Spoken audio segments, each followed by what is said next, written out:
مرد وەکو هەنگ وایە، هەنگ لەناو ئەو هەموو دنیایەدا کە تیا دەژی دەگەڕێ بە شوێن شتی پاک و بۆن خۆشدا. ئینسانی مرد لە زەواجە بە شوێن شەرعیەتدا دەگەڕێ.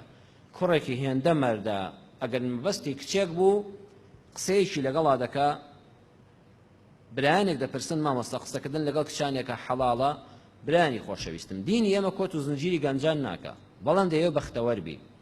ئینسانی مرد، گەنجی مرد، جا گەنجی وایە لە 18 ساڵیەوە نیشانەی مەردایەتی لێ دەردەکەوێت. چۆن کاتێک کە تەمەنێکی دەچێتە حەدی ئەوە کە زەواجکە، ئەگە کچێکی بەدڵ بوو مافی خۆتە، دوو قسەی لەگەڵا بکە، چاکچۆنێکی لەگەڵا بکە، دانیشتنێکت تۆ بڵێ لە ماوەی مانجێکە ئینسان لە یەک حاڵی نەبێ، پرۆژەی داهاتووت چییە لە زەواجە؟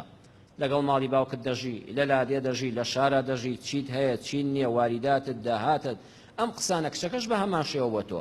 ئەگەر زانیتان بۆ یەک دەگونجێن، یەکسەر پیاوانە بنێرە ماڵی باوشی خوازبێنی بکە کە بوو بە دەستگیرانت با 3-4 مانگ با 5 مانگیش دەستگیرانت بێ، لەوەش دەستگیرانی فترەکەی درێژە نەکێشێ باشە، چونکە لە دوای ئەوە بەتایبەت بەم تەلەفۆن و موبایلێ ئێستا ئەوەندە گوێن لە دەنگی یەکتر دەبێ، کوڕکچی وایە کە دەگوازرێتەوە لەی 10 ساڵە ژنیەتی، چونکە ئەم مێشکە ئەم گوێیە بەم قسانە ئاشنا بووە، هیچ لەزەتێکی نەماوە.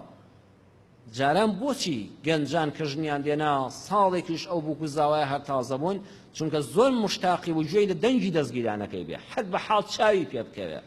ئێستا هەموو ڕۆژە چاوی پێ دەکەوێ، هەموو سعاتێک گوێی لە دەنگێتی کە دەیگوازێتەوە زانە 10 ساڵە ژن و مێردن، هەر ئەم گوێیە پڕ بۆ لەم دەنگە، هیچ خۆشەویستی و لەزەتێک لە قسەکان ناکە. بۆیە زۆرجار لە سەرەتای یەکەم ڕۆژەکانی زەواجە پێک هەڵپڕژانی نێوان دەستگیرانەکان ڕوودەدا. نەخێر وەکو هەنگ وابە، مەردانە دایانێ خوام نەیبڕێ، نەیاندایە بەردێکی سەر نییە با دوای ئابڕووی ئەو کشەش و خۆشن نەچێ، بێدەنگەی لێ بکە لە بازنەی ئیمانیدا خوشک و براتە جارێکیکە. حي